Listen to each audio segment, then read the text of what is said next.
Good afternoon రామశేషాద్రి గారు. చాలా bad good afternoon అండి. వార్తతో మిమ్మల్ని కాంటాక్ట్ చేస్తూ ఉన్నాం. As a fire safety officer మీరు ఏం చెప్తారు? ఈ ప్రమాదం చూసిన తర్వాత ఎక్కడ జరిగి ఉంటుంది లోపం? లోపానికమ్మా కారణాలు అనేకాలు ఉంటాయి. అసలు ఫ్లైట్ సేఫ్టీ అనేది ఎంత మెటికులస్ గా చేసినా ఊహించరానిది ఊహించాలి అనేది వాళ్ళ నినాదం. అంటే ఊహించరానిది ఊహించడానికి వీల్లేనివి కూడా ఊహించగలిగితేనే ఫ్లైట్ సేఫ్టీ 100% అవుతుంది. జీరో యాక్సిడెంట్ రేట్ అని చెప్పి చెప్తారు. అయితే కూడా ఒక్కొక్క చోట ఈ వాతావరణ సమస్యల మూలన ఎయిర్ ఫీల్డ్ చుట్టూతా ఉన్నటువంటి ఆ చిన్న చిన్న అశ్రద్ధ లోపాల వలన పక్షులు ఎగురుతూ వాటిని ఢీ కొనటం, తరువాత ఈ కాలం దాటిపోయినటువంటి స్పేర్ పార్ట్స్ అవైలబుల్ లేక కొన్ని వాడుతూ ఉంటారు. ఓకే, పర్వాలేదు 5 గంటలు 10 గంటల్లో రిప్లేస్మెంట్ చేస్తూ ఉంటారు. రిప్లేస్మెంట్ చేస్తుంటారు. ఇది కాకుండా ఒకటి మానవ తప్పిదాల్లో ఏంటంటే లగేజ్ కంపార్ట్మెంట్ లో వీళ్ళు లగేజ్ ని అరేంజ్ చేసి స్ట్రాపింగ్ అనేది షాకలింగ్ అది చాలా ప్రాపర్ గా చేయాలి. అలా చేయకుండా కన్వేయర్ బెల్ట్ నుంచి వచ్చిన హెవీ లగేజ్ ని దాంట్లో ఫ్యూజలేజ్ లో లగేజ్ కంపార్ట్మెంట్ లో ఎక్కడిదక్కడ దించేసి నిటారుగా పైన కుప్పలాగా పెడతారు. పెట్టి స్టాకింగ్ చేస్తే టర్నింగ్ చేసుకునేటప్పుడు అయితే శేషాద్రి గారు, ఒక ఫ్లైట్ సేఫ్టీ ఆఫీసర్ గా మీరు చెప్పండి, ఏం ప్రాథమికంగా చెక్ చేస్తారు? ఒక ఫ్లైట్ టేక్ ఆఫ్ అవ్వడానికి ఫస్ట్ నుంచి లాస్ట్ వరకు వాట్ యు డూ, వాట్ ఒక ఆఫీసర్ గా ఒక అందులో చేస్తున్న ఏం చెక్ చేస్తారు స్టెప్ బై స్టెప్? మొట్టమొదటిగానమ్మా ఈ టెక్నీషియన్స్ కానీ పైలట్ తో సహా ఫ్లైట్ ని ఇన్స్పెక్ట్ చేసుకోవాలి. అది ఎలా అంటే వాళ్ళకి మూవింగ్ పార్ట్స్ ఈ ఫ్లాప్స్ ఉంటాయి, ఈ ఎలివేటర్స్ అండ్ ఎయిల్రాన్స్ ఇవి మూవ్ అవుతున్నాయా లేదా సరిగ్గా, ఎక్కడన్నా విజువల్ ఏమన్నా ఐ మీన్ సే డ్యామేజెస్ కానీ విజువల్ గా ఏమన్నా మార్కింగ్స్ కానీ లేకపోతే లీకేజెస్ కానీ ఏమైనా ఉన్నాయా, ఇవన్నీ చూసుకోవాలి. చూసుకుని ఆ సేఫ్టీ చెక్ బుక్ లో సంతకం చేసి టేక్ ఓవర్ చేస్తారు. ఆ తరువాత ఎయిర్ ట్రాఫిక్ కంట్రోల్ రూమ్ నుంచి అనేక వీళ్ళకి సూచనలు వస్తాయి. ఆ క్లైమేట్ గురించి వస్తాయి, లేకుంటే ఆ నియర్ బై వచ్చేసి బర్డ్స్ కనుక ఏమైనా కనపడితే వాటి గురించి సూచన చేస్తారు. తర్వాత ఎయిర్ ఫోల్డ్ ఫ్లయింగ్ డైరెక్షన్ గురించి చెప్తా ఉంటారు. తర్వాత ఇమీడియట్ గా వెదర్ వార్నింగ్ ఎప్పటికప్పుడు వెదర్ వార్నింగ్ గురించి చెప్తా ఉంటారు. వీటన్నిటిని దృష్టిలో పెట్టుకుని టేకాఫ్ చేస్తారు. అయితే మానవ తప్పిదాల్లో ఇంకోటి ఏంటంటే మానవ తప్పిదంగా ఇప్పుడు లగేజ్ అనేది ప్రతి పాసింజర్ కి 200 మంది 300 మంది పాసింజర్స్ ఉంటే ఆ దరిదాపుల పాసింజర్స్ వెయిట్ లో సగం లగేజే ఉంటుంది. దీన్ని రికార్డ్ చేస్తూ ఉంటారు ఎప్పటికప్పుడు. చేసి ఆ ప్రకారంగా సుమారుగా దాన్ని కట్టడి చేస్తారు. అలాగే కార్గో గనక ఓన్లీ కార్గో గనక వెళ్తే ఈ రెండింటిని టోటల్ చేసుకుని ఆ ఫ్లైట్ కెపాసిటీతో వాళ్ళు దాన్ని అన్వయించుకుని చక్కగా వర్కౌట్ చేస్తారు. ఎటు తిరిగి ఆ స్టాకింగ్ టైంలో దాన్ని పైలింగ్ టైంలో దాన్ని సరిగా స్టాఫ్స్ తో అయితే కట్టడం అనేది. రామశేషాద్రి గారు, ఈ ఫ్లైట్ ప్రమాదానికి సంబంధించి చూస్తే పైలట్ ఏటీసీకి మేడే కాల్ ఇచ్చాడు అని చెప్పి మనకు ప్రాథమికంగా ఒక ఇన్ఫర్మేషన్. మేడే కాల్ అనేది ఒక ఇంటర్నేషనల్ స్టాండర్డ్. ఎప్పుడైతే ఫ్లైట్ ని మీకు తెలిసే ఉంటుంది, ఫ్లైట్ ని ఇంకా ఫ్లై చేయలేని సిచ్యువేషన్ లో మేడే కాల్ ఇస్తుంటారు అని అంటారు. Because we're also not aware of it. మీకైతే తెలిసి ఉంటుంది అది. మేడే కాల్ అనేదమ్మా ఇక last helpless. Okay, save our souls అని SOS అని ఒకటి ఉంటుంది. సేవ్ అవర్ సోల్స్ ఆర్ఎల్స్ మేడేని. అది ఏంటంటే జనరల్ గా అది ఇమీడియట్ గా టాప్ మోస్ట్ ప్రియారిటీ. దానికి అందుకున్న వెంటనే ఆ నియర్ బై ఉన్నటువంటి అన్ని సేఫ్టీ విభాగాలు కూడా అలర్ట్ అయిపోయి ఆ పర్టికులర్ లొకేషన్ కి రష్ అవుతాయి. ఎయిర్ ట్రాఫిక్ కంట్రోల్ కన్సర్న్ అక్కడ నుంచి ఫైర్ సేఫ్టీ, ఆ నియర్ బై టౌన్స్ లో ఉన్న ఫైర్ సేఫ్టీ వీటి గురించి ఫైర్ ఇంజిన్స్ ని వాటిని ఇమీడియట్ గా డైరెక్ట్ చేస్తారు. అయితే ఏంటంటే మేడే అనే సిగ్నల్ ఇచ్చిన తరువాత కంటిన్యూస్ గా సిగ్నల్ వస్తూ ఉంటుంది, రికార్డ్ చేస్తా ఉంటారు. పైలట్ తన ప్రయత్నం తను చేస్తూనే ఉంటాడు, సేఫ్ గా ల్యాండ్ అవటానిక లేకపోతే ఆ లొకేషన్ ని మరి ఏదైనా సేఫ్టీ లొకేషన్ కి దాని డైరెక్షన్ చేంజ్ చేయటమా. తర్వాత ఇమీడియట్ గా పాసింజర్స్ కూడా ఇన్స్ట్రక్షన్స్ ఇస్తా ఉంటారు. ఈ పరిస్థితిలో ఉన్నాం కాబట్టి అని చెప్పి అది టచ్ అయ్యే ముందర టచ్ అయ్యి అవగానే జారుడు బల్లలాగా ఉంటాయి. శేషాద్రి గారు, అయితే ఫ్లైట్ మీరు అన్నట్టుగా కంటిన్యూస్ గా మెసేజెస్ పంపడం, మేడే కాల్ ఇవ్వడం ఇవన్నీ సరే, కానీ టేక్ ఆఫ్ అయిన కేవలం 5 నిమిషాలే, కేవలం 5 నిమిషాల్లోనే మేడే కాల్ ఇచ్చారు. కారణం ఏంటంటే ఒక్కొక్కసారి అమ్మా flight just take off runway దాటగానే మనం చాలా యాక్సిడెంట్స్ చూసాం. కేరళలో ఈ మధ్యలో ఒకసారి జరిగింది. కొండ చివరికి వెళ్ళిపోయి కరెక్ట్ కూలిపోయింది. కరెక్ట్ అదేంటంటే ఇవన్నీ కూడా అవి ఆ ఫ్లైట్ వేగం దరిదాపులా 300 నుంచి 400 కిలోమీటర్లు టేకాఫ్ అయిన వెంటనే పికప్ అవుతుంది అది. మరి 300 కిలోమీటర్ల వేగంలో వెళ్ళేదాన్ని ఆ టర్బులెన్స్ కనుక వస్తే పాసింజర్ కంగారు పడతారు. కంగారు పడి వాళ్ళ స్థానాలని వాళ్ళు అంటి పెట్టుకోకుండా మరింత కంగారుకి పానిక్ గురైపోయి ఒక అయిపోతారు. పక్కకు వచ్చేస్తారు. కరెక్ట్ పానిక్ అందువల్ల అయిపోతారు లోపల ఏమవుతుందంటే ఉన్న వాళ్ళందరూ. బంప్ అవుతుంది అనమాట. బంప్ అయ్యి పడిపోతుంది. గ్రాడ్యువల్ గా నేలకి రుద్దుకుంటా పోయి ఎయిర్ ఫీల్డ్ సమానంగా ఉన్న చోట అవుతుంది. కానీ ఈ వెంటనే అయ్యేటప్పటికి అయోమయానికి గురయ్యి వాళ్ళంతా కాంపాక్ట్ గా ఒక హడావిడి చేసి ఒకళ్ళ మీద ఒకళ్ళు పడతారు. కరెక్ట్ ఆ పడతంలో మెయిన్ ఎగ్జిట్ డోర్ కనపడతా ఉంటుంది. వీళ్ళంతా కలిపి పదుల సంఖ్యలో 50 మంది 60 మంది ఒక్కోసారి వెళ్ళిపోయి ఆ ఎగ్జిట్ డోర్ దగ్గరికి నిలబడిపోతారు. ఆ బరువు అంతా ఒకసారి అయిపోయి ఫ్లైట్ బ్యాలెన్స్ అనేది ఆ జైరో యూనిట్ అనేది సరిగా ఏం చేయలేదు. ఓకే దాంతో ఏమవుతుందంటే ఆటోమేటిక్ గా అది బంప్ లాగా అయిపోతుంది అనమాట. మీరు బంప్ అయ్యే ప్రమాదంతో సారీ రామశేషాద్రి జరుగుండొచ్చు. గారు స్టాప్ చేస్తున్నారు. మీరు ఆ విజువల్స్ చూసారా? ఒకసారి చూడండి. అంటే టేక్ ఆఫ్ అయింది, జస్ట్ లాగా కిందకి దిగి మళ్ళీ పైకి వెళ్ళింది, మొత్తానికి ఇక కిందకి వెళ్ళిపోయింది అండ్ ఒక్కసారిగా బ్లాస్ట్ అయిపోయింది. ఒక్కసారి మా వాళ్ళు మళ్ళీ ప్లే చేస్తారు, ఒక్కసారి చూడండి. అది ఐ థింక్ మీరు కూడా చూసుండొచ్చు. ఏమి రీజన్ అయి ఉండొచ్చు అంత బ్లాస్ట్ జరిగిపోయింది? అసలు ఒక ఫ్లైట్ సేఫ్టీ అధికారిగా అడుగుతున్నాను నేను.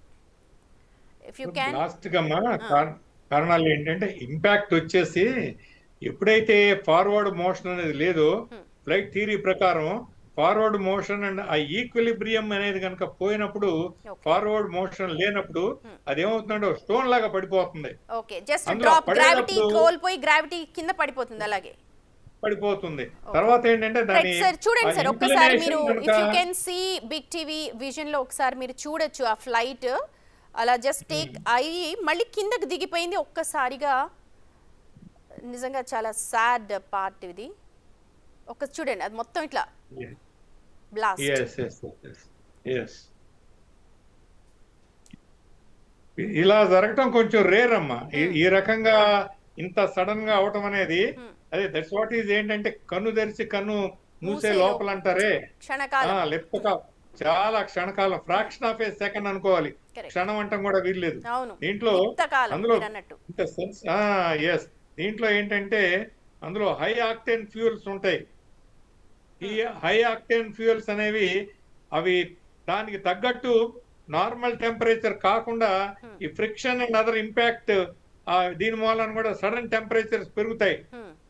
దాంతో ఒక్కసారిగా అక్కడ సెల్ఫ్ సీలింగ్ ట్యాంకులు ఉంటాయి. సెల్ఫ్ సీలింగ్ ఫెసిలిటీ ఉన్నా కూడా ఈ ఇంపాక్ట్ ఏమవుతుందంటే ఒక్కసారి దానిలోంచి లీక్ అవటం, హై ఆక్టేన్ ఫ్యూయల్స్ కాబట్టి వెంటనే అంటుకోవటం. రెండోది రెండు పక్కల నుంచి స్ప్రెడ్ అవుతుంది. అది ఒక పక్క నుంచి కాదు. దాంతో మరింత ప్రమాదానికి లోన్ అవుతుంది. తర్వాత ఫ్లైట్ సేఫ్టీ గురించి ఎయిర్ హోస్టెస్లు వీళ్ళు టేకాఫ్ అయిన వెంటనే అవుతున్న టైంలో ఎంత చెప్పినా కూడా ఆ నిబ్బరం అనేది ఉండదు. ఎవరికి వాళ్ళు ఆ టైంలో ఆ రష్ అయిపోయి ఆ కంగారులో ఏం చేస్తారంటే రెండోది పైలట్ ఏమో తన సమతుల్యం జనరల్ గా కోల్పోకుండా ఎంత నిబ్బరంగా ఉన్నా ఈ ఫ్లైట్ లో జరిగే అలజడికి అతను డిస్టర్బ్ అవుతాడు. ఫ్లైట్ బ్యాలెన్స్ అనేది పోతా ఉంటుంది. అందువల్ల అది రాయిలాగా పడిపోతున్నాడు, కొండలాగా. Okay right. ఇంత జరిగింది, ఇప్పుడు మీరు చూస్తున్నారు ఆ దృశ్యాలు.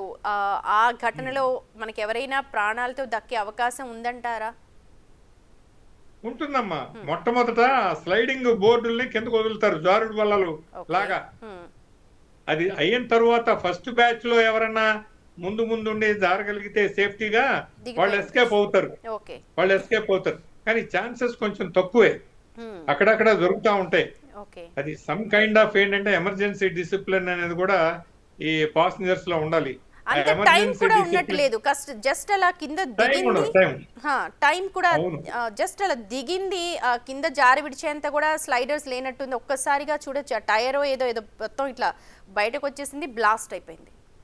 ఇప్పుడు ఎలా ఉంటుందంటే అమ్మా, సేఫ్టీ లెక్చర్స్ ఇచ్చేవాళ్ళు కూడా స్వయంగా వాళ్ళ అనుభవానికి వచ్చినప్పుడు వాళ్ళు చెప్పింది ఎంతో చక్కగా ఉన్నా ప్రాక్టికల్ గా లాస్ట్ మినిట్ లో వాళ్ళే దాని మీద నిలబడలేరు.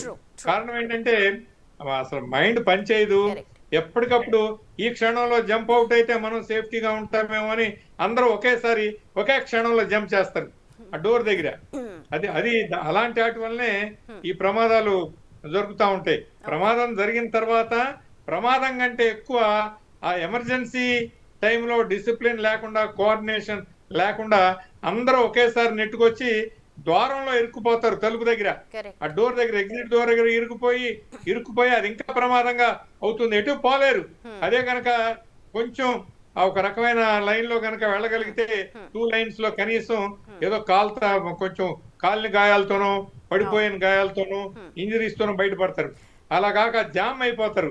సార్ మీరు వెనక బిగ్ టీవీ స్క్రీన్ మీద చూడొచ్చు, అవి పార్ట్స్ కూడా అంటే బిల్డింగ్ లో ఇది దూసుకుపోయింది, అంటే కింద ఇంకెక్కడ దింపడానికి లేదు. మీరు అన్నట్టుగా జనావాసాల మీదకి వెళ్ళిపోయింది. ఆ బిల్డింగ్ లో ఇరుక్కుపోయిన శకలాలు అవన్నీ కూడా I think tyres, turbines, flight కి సంబంధించిన అనుకుంటా. కెన్ యూ ఎక్స్ప్లెయిన్ లైక్ అంటే ఆ పార్ట్స్ గురించి? ఇది ఏమవుతుంది, చిందరవందరగా అవి చెల్లా చెదురుగా పడిపోయినాయి. అది క్రాష్ అయ్యి డ్రాగ్ అయిన అంత డిస్టెన్స్ లో కూడా ఆ పార్ట్స్ మొత్తం పడిపోయినాయి. అది నిజంగా చాలా, అది చూస్తే సర్వైవ్ అయ్యారా ఎవరన్నా అనేది అనుమానం కలుగుతోంది. కాబట్టి ఇలాంటివి మామూలుగా జరుగుతుంటాయి. ఇప్పుడు ఎక్స్పెషల్లీ పాసింజర్ ఏరోప్లేన్ అనే దానికి లాసెస్ ఏంటంటే ఎక్కువ మంది ఉంటారు. దీనివల్ల ఏంటంటే ఆ నష్టం మనం ఊహించలేము. దాన్ని తప్పించడం కూడా ఇక ఆ మూమెంట్ లో తప్పించడం కూడా కాదు. ఇక అది ఒక జరిగింది యాదృచ్ఛికం అని చెప్పడానికి వీల్లేదు, మానవ తప్పిదం అని చెప్తానికి వీల్లేదు, లేకపోతే క్లైమాటికల్ గా జరిగిందని చెప్పడానికి వీల్లేదు. ఎలా జరిగినా కూడా ఈ నష్టం అనేది మాత్రం it's really unbelievable. I mean we cannot imagine, estimate చేయడం కూడా కుదరదమ్మా. నిజమే, ఎందుకంటే 240 మంది కుటుంబాలు ఒక్కసారిగా అసలు ఏం జరిగిందో తెలియదు, వాళ్ళకి ఏం చెప్పాలో అర్థం కాదు. అలాగే ఇప్పుడు ఇంకొక సాడ్ పార్ట్ ఏంటంటే ఇది నార్మల్గా గ్రౌండ్ మీదనో ఎక్కడో కాదు, అండ్ ఇంకొక జనావాసం మీద, it's a hostel, doctors hostel మీద కూలింది. అక్కడ కూడా పబ్లిక్ ఉన్నారు, లంచ్ టైం కావడంతో అక్కడ వాళ్ళకు కూడా గాయాలయ్యే కొంతమంది చనిపోయారు. And this is the more sad part. Really that is really very sad part. అయితే ఒకటి ఉంది, జనరల్ గా ఏంటంటే ఆ టోటల్ గా సిటీ దానిలో వెళ్తున్నా కూడా ఒక చోట ఇమీడియట్ గా ఎయిర్పోర్ట్లకి ఆ టచింగ్ పార్ట్ కి మధ్యలో గ్యాప్స్ ఉంటాయి. కొంచెం లెఫ్ట్ రైట్ బ్యాంక్ కనుక తీస్తే ఆ బ్యాంకింగ్ లో వేరే ఐ మీన్ ఆబ్స్టికల్స్ కనుక లేకపోతే కొంతలో కొంత ఏమన్నా ఎస్కేపింగ్ అంటే సివిలియన్స్ బిల్డింగ్స్ వాటినైనా తప్పించే అవకాశం ఉండేదేమో. ఇప్పుడు అది కూడా లేదు. ఇప్పుడు టోటల్ గా బియాండ్ కంట్రోల్ అయిపోయినట్టుగా it is left to the fate అనమాట. రెండోదమ్మా, ఎయిర్ ఇండియా సేఫ్టీ మెజర్స్ మామూలుగా ఉండవు. ఎయిర్ ఇండియా అనేది నిజానికి అసలు భారతదేశంలోనే మొట్టమొదట ఈ ప్రయాణ సంస్థ. అటువంటిది వాళ్ళ సేఫ్టీ నార్మ్స్ కానీ వాళ్ళ స్టాండర్డ్స్ కానీ చాలా చాలా టాప్ లెవెల్లో ఉంటాయి. తర్వాత వాళ్ళకి ఎకానమీ కంటే కూడా వాళ్ళ ఆపరేషన్స్ అన్ని కూడా సేఫ్టీ బేస్డ్ ఆపరేషన్స్. అంత ఉన్నతమైన లక్ష్యాలు కలిగి ఉన్న ఎయిర్ ఇండియాకి ఇలాంటిది జరిగిందంటే మనం అసలు ఊహించలేము. అది మోరోవర్ ఏంటంటే వాళ్ళు ఎప్పుడు అప్డేట్ చేసుకుంటా ఉంటారు. ఎయిర్ ఇండియా మేనేజ్మెంట్ వాళ్ళ ట్రైనింగ్ ఫ్లైట్ సేఫ్టీ గురించి పైలట్స్ కి కంటిన్యూస్ గా విపరీతంగా ఇస్తా ఉంటారు. తజ్మా వాళ్ళకంటే వీళ్ళు కంపారిటివ్ గా ఈ ఐ మీన్ పైలట్స్ కి అప్గ్రేడేషన్ అంటది కంటిన్యూస్ గా ఉంటుందంటారు. అప్గ్రేడేషన్ కంటిన్యూస్ గా వీళ్ళకి ఇస్తా ఉంటారు. దాన్ని అదేంటంటే some kind of in house training లాంటిది ఇస్తా ఉంటారు. తర్వాత మెడికల్ స్టాండర్డ్స్ ఒకటమ్మా, టాటా వాళ్ళు ఈ పైలట్స్ మెడికల్ స్టాండర్డ్స్ చాలా బాగా చూస్తారు. వాళ్ళ వెల్ఫేర్ కానీ వాళ్ళ శాలరీస్ కానీ ఎన్ని చేసినా కూడా మరి సంథింగ్ దురదృష్టం అంటే బహుశా ఇదేనేమో. ఇంత పేరున్న కంపెనీ, ఇంత చక్కటి ఐ మీన్ ట్రెడిషనల్ గా హిస్టారికల్ గా సేఫ్టీని మెయింటైన్ చేయగలిగిన కంపెనీ ఇవాళ ఇలా జరిగిందంటే నిజంగా నేనైతే నమ్మలేకపోతున్నా. అంటే అసలు ఒక ఫ్లైట్ లో టేక్ ఆఫ్ అయ్యే ముందు ప్రయాణికులు అంటే సరే ఫైన్, ఒక పైలట్ ఎలాంటి మోడ్ లో ఉండే అవకాశం ఉంటుంది? ఇలాంటి మీరు అంటున్నారు అప్గ్రేడేషన్ జరుగుతూ ఉంటుంది, ఇలాంటి క్రైసిస్ చెప్పిరావు, but they will be mentally prepared for anything ఒకసారి టేక్ ఆఫ్ అయిన తర్వాత. కెన్ యూ డిస్క్రైబ్, అంటే మీరు వాళ్ళతో ఉన్నారు కాబట్టి, అసోసియేట్ అయ్యి ఉంటారు కాబట్టి నేను అడుగుతున్నాను. అవునమ్మా. తర్వాత రెండోది ఏంటంటే వాళ్ళకి అసలు వాళ్ళ డెసిషన్ మేకింగ్ అనేది స్ప్లిట్ సెకండ్ లో వాళ్ళు they can change their decision and they can think enormously. వాళ్ళ దగ్గర ఆ టైప్ ఆఫ్ యాప్టిట్యూడ్ ఉంటే గానీ అసలు పైలట్ కాలేరు. ఓకే. వాళ్ళ టెస్టింగ్ కానీ వాళ్ళకి పరీక్షా విధానం కానీ యాప్టిట్యూడ్ నుంచి ఎబిలిటీ వరకు, hmm. Between aptitude and ability and then leading to efficiency. Hmm. మరి ఇంత చక్కగా స్టేజ్ బై స్టేజ్ తీసుకొస్తారు. వాళ్ళ ట్రైనింగ్ ఎలా ఉంటుందంటే hmm. In a very short period okay. Where others even cannot realise that what's going on, hmm. They can take a decision and they can set the things right.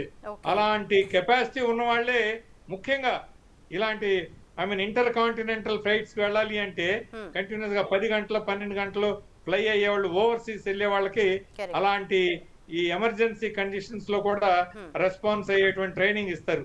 మరి okay. అన్ని ఉంటాయి, hmm. ఎన్ని ఉన్నా కూడానమ్మా the things time are and not fate. Correct. Yielding to us. Yes yes yes. మనం చేయాలనుకున్న దానికి అది టెక్నికల్ గానో మెకానికల్ గానో లేకపోతే some kind of beyond human control hmm. అలాంటివి జరిగితేనే ఈ ప్రమాదాలు జరుగుతుంటాయి. లేకపోతే as far as possible pilots are such capable అన్నమాట. రైట్. వాళ్ళ మనకు ట్రైనింగ్ పైలట్స్ గురించి ఎందుకంటే కూడా తెలుస్తోంది. Pilots are capable of flying so many hours together.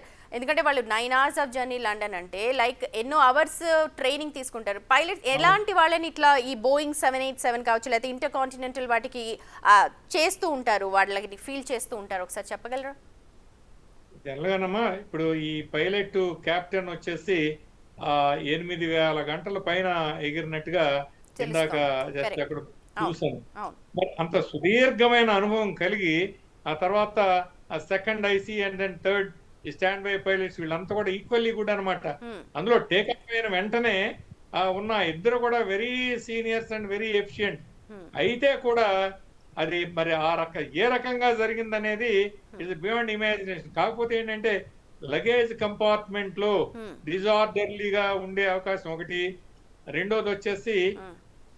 చిరుజల్లు గనక పడితే ఓకే. ఆ ఆ మురికితో ఉన్నటువంటి నీరు హ్మ్. ఆ మూవింగ్ పార్ట్స్ ఎయిలరాన్స్ అండ్ ఎలివేటర్స్ మా రడర్ ఆ మూవింగ్ పార్ట్స్ లో దగ్గరికి వెళ్ళిపోయి ఏమవుతుందంటే ఈ కేబుల్స్ కష్టంగా మూవ్ అవుతా ఉంటాయి ఓకే. హార్డ్ గా. అదే కనుక పెద్ద వాన పడితే మళ్ళీ సెల్ఫ్ లూబ్రికేట్ అయిపోతాయి. అలా కాకుండా ఎందుకంటే ఇప్పుడు పెద్ద వానలు పడతలేదు, అవును. ఎక్కడన్నా ఊరికినే చిరుజల్లో తడిచి మురికి కారి అలా ఉండి తను సెట్ చేయాలనుకుంటే కూడా కంట్రోల్ రాకోకుండా ఉండటం, ఇలాంటి అవకాశాల వలన కూడా ఆయన he might have become helpless అనమాట. Hmm. Unless they become helpless they will never never let the correct. Situation to come to this worse. Correct.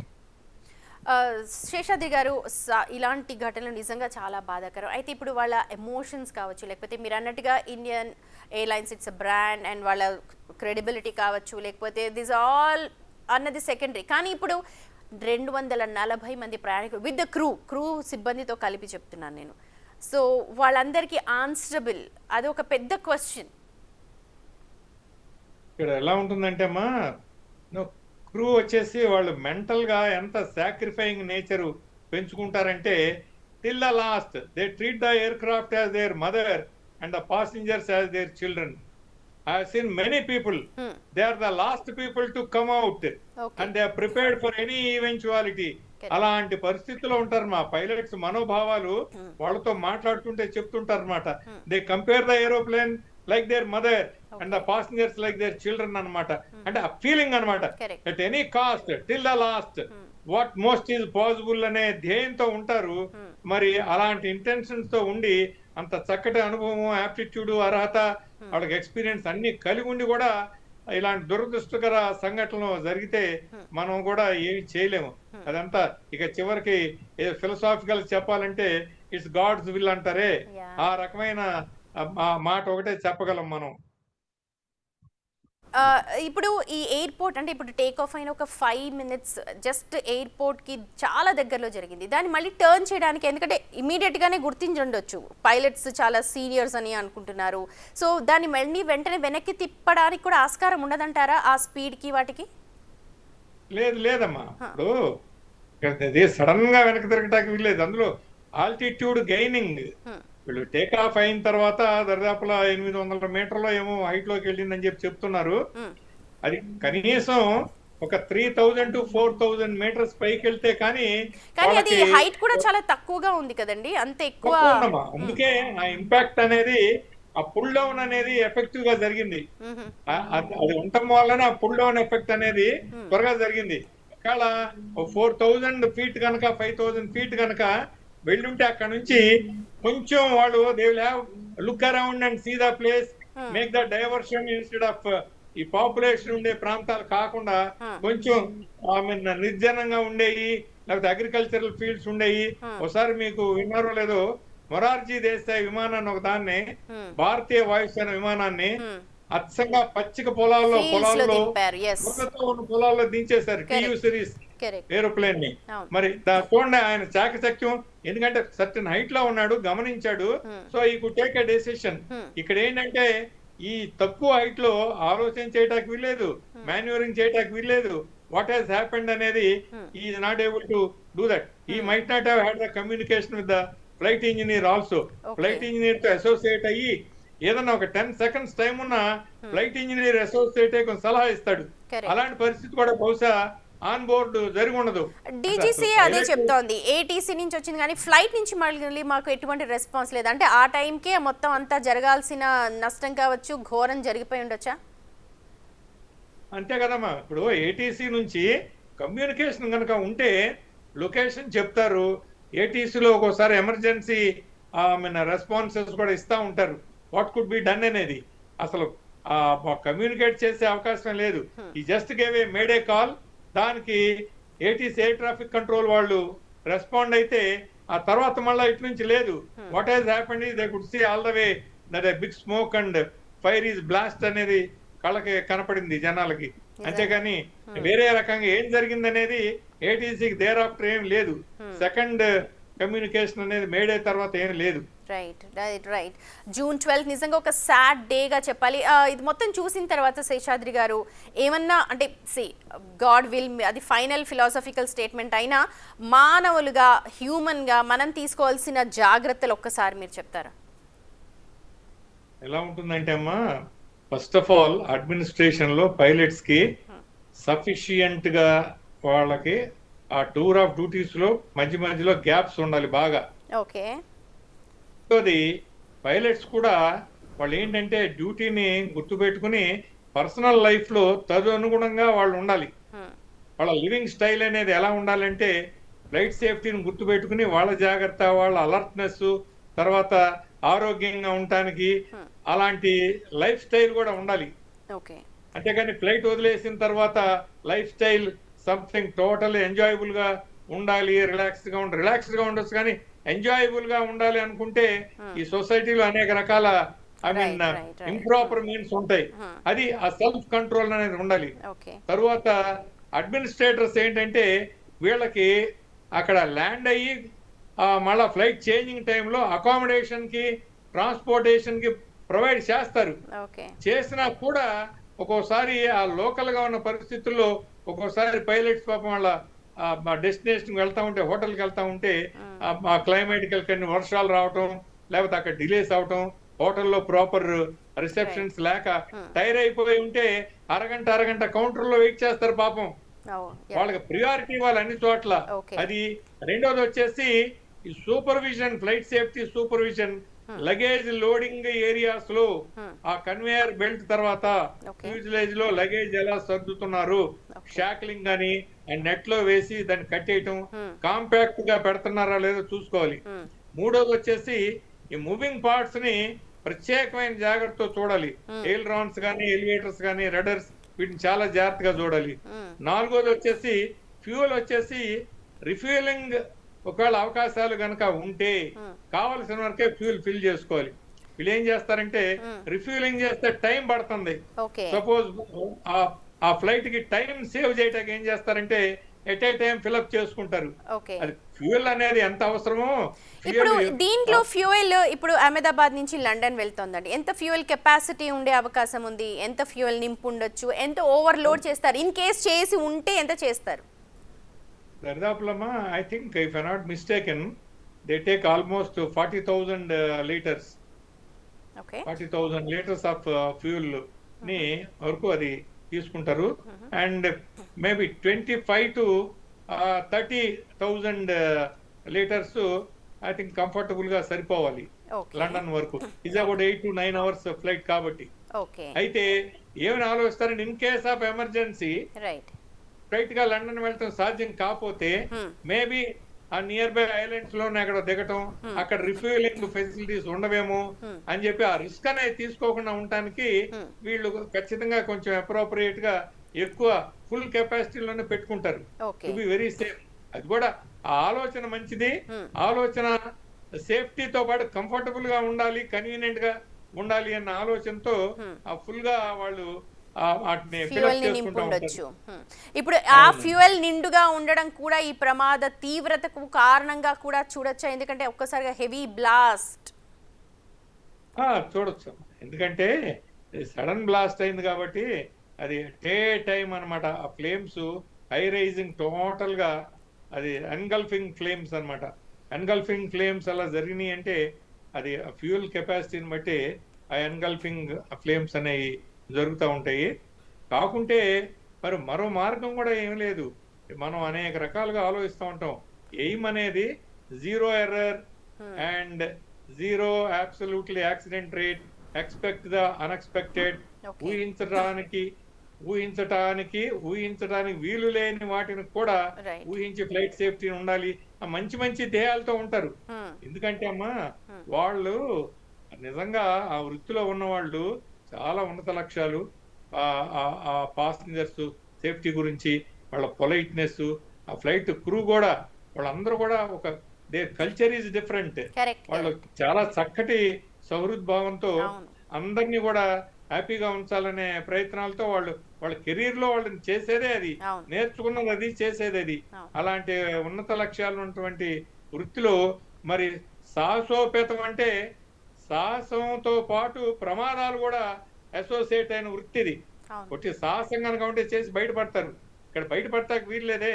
ఇలాంటి పరిస్థితుల్లో there is no other go. The right only way is that they have to yield to the last passenger and when the last passenger is on his safe correct conditions, then only they will think of their own.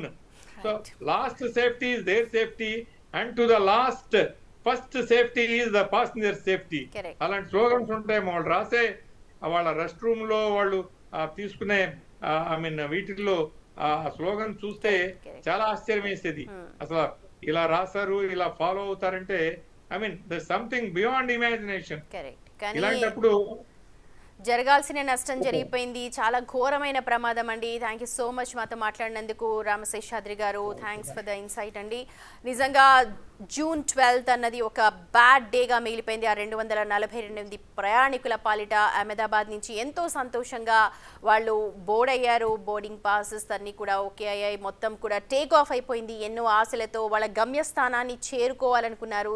రాత్రికల్లా వాళ్ళు London చేరుకుంటారు. కానీ అనుకోని ఘటన ఇలా జరిగిపోయింది. మధ్యాహ్నం 1:40 ప్రాంతంలో అహ్మదాబాద్ నుంచి లండన్ వెళ్తున్న ఎయిర్ ఇండియా బోయింగ్ 787 ఘోర ప్రమాదానికి గురైంది. ప్రస్తుతం అవే దృశ్యాలు బిగ్ టీవీ స్క్రీన్ మీద చూస్తూ ఉన్నారు.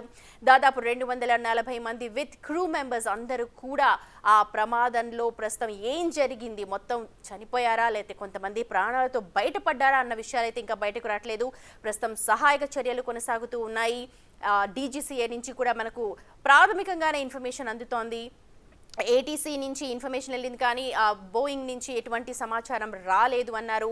టేక్ ఆఫ్ అయిన కేవలం కొద్ది క్షణాల్లోనే ఏటీసీ కమ్యూనికేషన్ కట్ అయిపోయింది. వెంటనే బ్లాస్ట్ అయిపోయింది. తీవ్రంగా పొగలు అలుముకున్నాయి. చూస్తున్నారు మొత్తం అంతా కూడా ఏం జరిగిందో అంటూ స్థానికులంతా బయటకు వచ్చారు. అదొక బాంబ్ బ్లాస్ట్ అనుకున్నారు ఫస్ట్, కానీ ఆ తర్వాత చూస్తే అది ఒక ఫ్లైట్ కుప్ప కూలిపోయిన దృశ్యాలు. ఆ తర్వాత హుటాహుటిన చుట్టుపక్కల ప్రాంతానికి వెళ్ళారు. మేఘాని ప్రాంతం అది అహ్మదాబాద్లో సర్దార్ పటేల్ ఎయిర్పోర్ట్ పక్కన ఉన్న మేఘాని ప్రాంతంలో ఒక్కసారిగా ఫ్లైట్ కుప్పకూలిపోయింది. సహాయక చర్యలు ఎన్డీఆర్ఎఫ్ అక్కడ చేపడుతోంది, ఇంకా కొనసాగుతూ ఉన్నాయి. శిథిలాలన్నీ కూడా తొలగిస్తూ ఉన్నారు. మృతదేహాలన్నింటినీ కూడా వెలికి తీస్తూ ఉన్నారు. వాటన్నింటినీ కూడా సమీపంలోని హాస్పిటల్స్కి తరలిస్తూ ఉన్నారు. ఒక హెల్ప్ డెస్క్ని కూడా ఏర్పాటు చేశారు. అహ్మదాబాద్ ఎయిర్పోర్ట్లో హెల్ప్ డెస్క్ నంబర్ని ప్రస్తుతం మీరు బిగ్ టీవీ స్క్రీన్ మీద కూడా చూడొచ్చు. ఆ హెల్ప్ డెస్క్కి కాల్ చేసి తమ సమీప బంధువులు కావచ్చు, శ్రేయభిలాషులకు సంబంధించిన ఇన్ఫర్మేషన్ తీసుకోవచ్చు. దాదాపు 240 మంది ప్రయాణికులతో టేక్ ఆఫ్ అయిన బోయింగ్ 787 ఎయిర్ ఇండియా విమానం ఒక్కసారిగా కుప్పకూలిపోయింది. ప్రస్తుతం అవే దృశ్యాలు మొత్తం చూస్తూ ఉన్నాం. నిజంగా ఒక దిగ్భ్రాంతి కలిగే రోజని చెప్పాలి. ఒక అనుకోని ఘటన. ఇందాక టెక్నికల్ పీపుల్ కూడా చెప్తూ ఉన్నారు, అన్ని శక్తులు కూడా చేసి ఉండొచ్చు, అన్ని ప్రయత్నాలు కూడా పైలట్ చేసి ఉండొచ్చు. ఎందుకంటే లాస్ట్ బ్రీతింగ్ టైం వరకు కూడా ప్రతి ఒక్క ప్యాసింజర్ని సేఫ్గా ఉంచడానికే పైలట్ వాళ్ళు ఓత్ తీసుకుంటారు. అలాంటి ప్రతినబూనిన వ్యక్తి కూడా ఇలాగ ఎంతో ఎక్స్పీరియన్స్ ఉన్న పైలట్ కూడా ఏమీ చేయలేని సిచ్యువేషన్స్లో మే డేకి కాల్ ఇచ్చారు అని అంటే అది నిజంగా ఒక అనుకోని ఘటన, ఒక యాక్సిడెంట్గానే చూడాలి అని చెప్పి నిపుణులందరూ కూడా అభిప్రాయం వ్యక్తం చేస్తూ ఉన్నారు.